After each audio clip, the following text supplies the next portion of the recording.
In this episode, we're going to take the vague idea of studying and turn it into something you can actually do consistently, even on days when work, family, and life are already loud.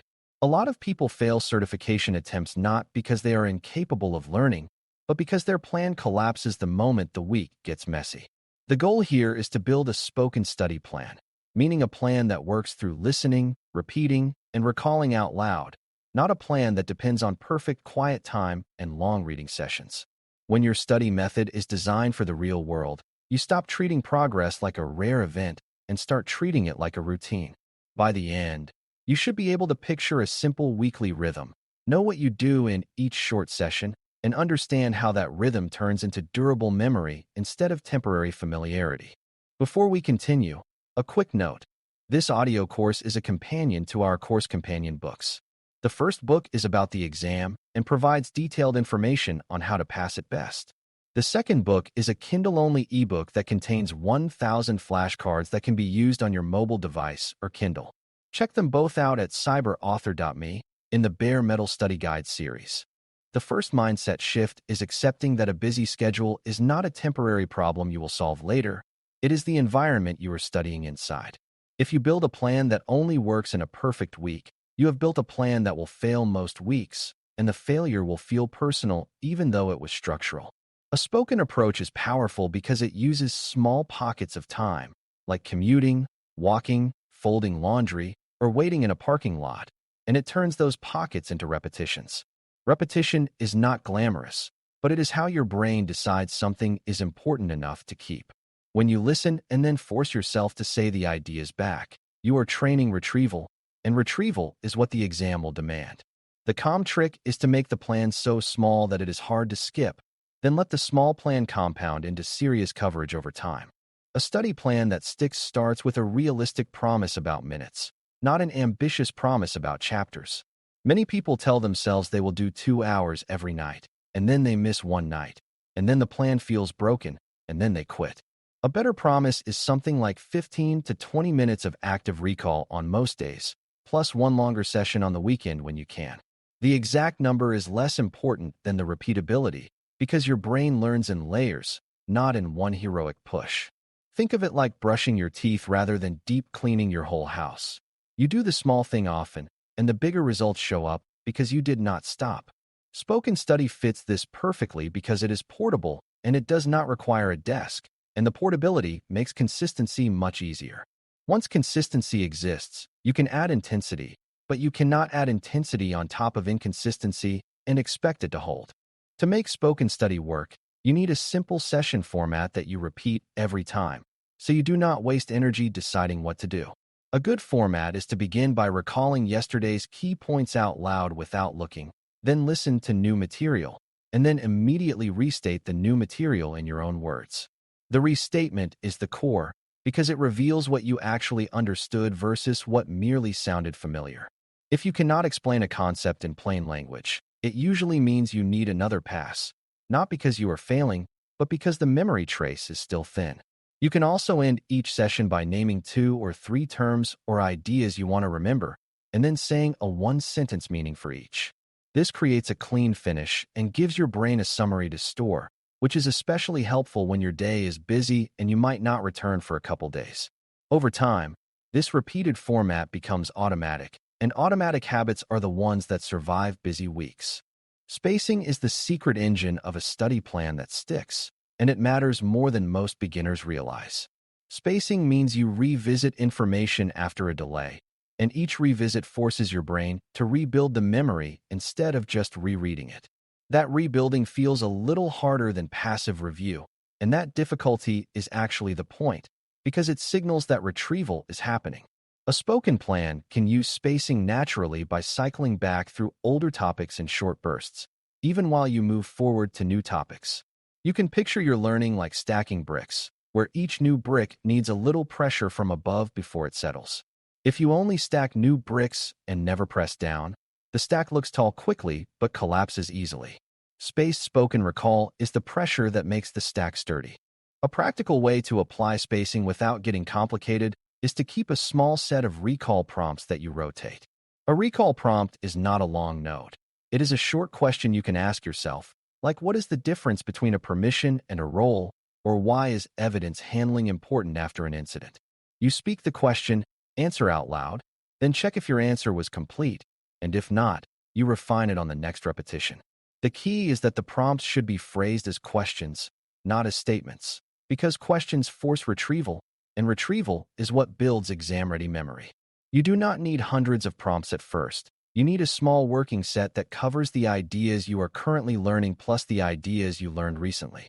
When your working set grows, you rotate older prompts less often, but you never drop them entirely until you can answer smoothly without strain. This method fits busy life because it can be done in a few minutes, and it gives you a clear sense of progress because answers become faster and cleaner over time. Another important part of a sticky plan is separating exposure from mastery, because beginners often confuse hearing something with knowing it. Exposure is when you listen or read and it makes sense in the moment, like watching someone solve a puzzle and nodding along. Mastery is when you can solve the puzzle yourself, in your own words, without the material in front of you. Exams care about mastery, not exposure, and spoken recall is how you measure mastery quickly. When you talk through a concept and you get stuck, that is not a reason to feel discouraged.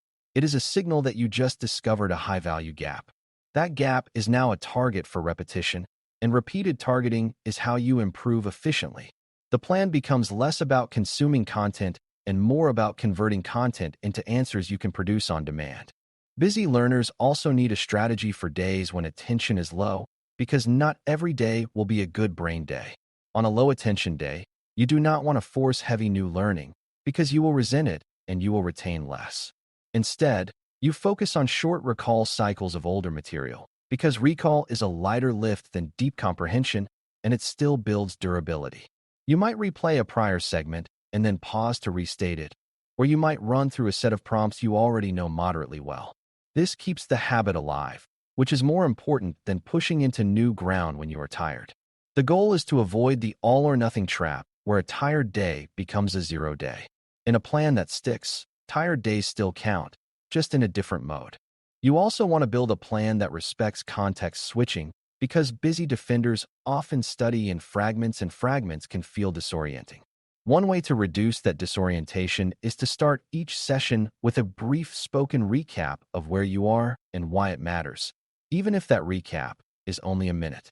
You can say something like, "Today, I am working on identity boundaries and how mistakes there turn into real risk." Then you do your recall. This helps your brain reload the mental map quickly, which is similar to how you would resume work on a task after an interruption. Another way is to end each session with a quick preview sentence of what comes next, because your brain likes unfinished loops and will keep the topic warm in the background. These tiny bookends make fragmented study feel continuous, which reduces the friction of restarting. Less friction means more consistency, and consistency is the main point. A spoken plan also needs a simple way to capture what you missed without turning into a complicated tracking system. When you notice a gap, you should record it in a way that is easy to revisit, like a short phrase you can later turn into a recall prompt. The phrase might be as simple as permission boundaries in cloud identity or evidence chain after incident, because the goal is to trigger recall later, not to write a textbook. If you try to write detailed notes every time you miss something, you will slow down, and the plan will become too heavy for a busy schedule. Lightweight capture is enough because the real learning happens when you return and retrieve, not when you write. You can think of your capture system like leaving yourself small sticky notes that point to where effort is needed. The plan stays sticky when the tracking is minimal and the repetition does the heavy lifting. Because the GCLD is about cloud defense, your recall prompts should often focus on decisions, trade-offs, and boundaries rather than pure vocabulary. You want to be able to say what you would do first in a situation, what you would avoid, and why one action reduces risk more effectively than another. Beginners sometimes build study plans that are just definitions, and definitions are necessary, but they are not sufficient for decision questions.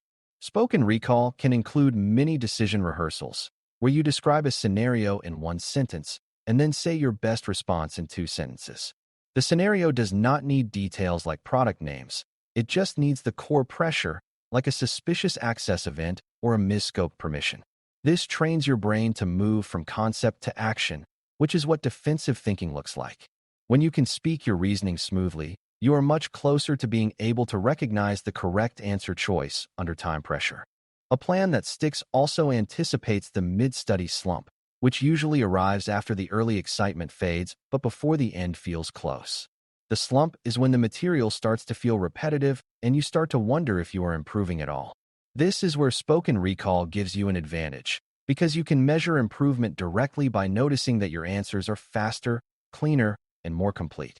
Another way to handle the slump is to occasionally do a short mixed review where you jump between topics, because that feels more like the exam and it keeps your attention engaged. The mixed review also exposes weak links between concepts, like how identity choices affect incident response or how account structure affects containment. When you notice those connections, the material starts to feel like one system instead of separate piles of facts. That feeling of system understanding is motivating, and it is also what the exam is looking for. It is also worth talking about how to use weekends or longer windows without turning them into exhausting marathons. A longer session is useful for integrating topics, doing a deeper pass on something that has stayed confusing, and practicing endurance so your brain can focus for longer periods. The mistake is trying to do 5 hours straight and then needing to recover for a week. A better approach is to break the longer window into 2 or 3 blocks with a clear goal for each block, like review and recall first, then new learning, then mixed recall at the end. You can use spoken summaries between blocks as a reset, because speaking out loud helps you keep continuity. The longer session should feel like reinforcement, not like punishment, and you should finish it with a sense of what improved and what still needs repetition. If the longer session leaves you drained and discouraged, it is too heavy, and the plan will stop sticking. As you get closer to exam day, the study plan should shift slightly from learning new material towards sharpening retrieval and decision speed. That does not mean you stop learning. It means you reduce the number of brand new concepts and increase the number of mixed recall runs. You want your brain to practice finding the right concept quickly, because that is what timed multiple choice exams demand. Spoken practice is perfect here because you can simulate the pressure by answering prompts with a short time limit, like trying to give a clear answer in 30 seconds. When you cannot, you have a precise signal that the concept needs another cycle. This is also where calm is built, because you realize that you can operate under light pressure without freezing. By the time you sit for the exam, the rhythm of retrieve, decide, and move on should feel normal. The overall goal is to build a plan that you can execute on your worst realistic week, not just on your best week, and to make spoken recall the backbone of that plan. When you study in a way that fits your life, you remove the guilt and drama that often surrounds exam prep, and you replace it with a simple routine that produces results. You will still have days where you feel behind, but behind stops being a crisis because you have a method that catches you up through repetition. The most important thing is that you are training the exact skill the exam measures, which is the ability to retrieve and apply concepts under constraint. If you keep your sessions small, your prompts focused, your spacing consistent, and your tracking lightweight, the plan will stick almost automatically. And when the plan sticks, you can be busy and still be ready. Thanks for listening. For more audio courses, daily newsletters, and more, please visit DailyCyber.News.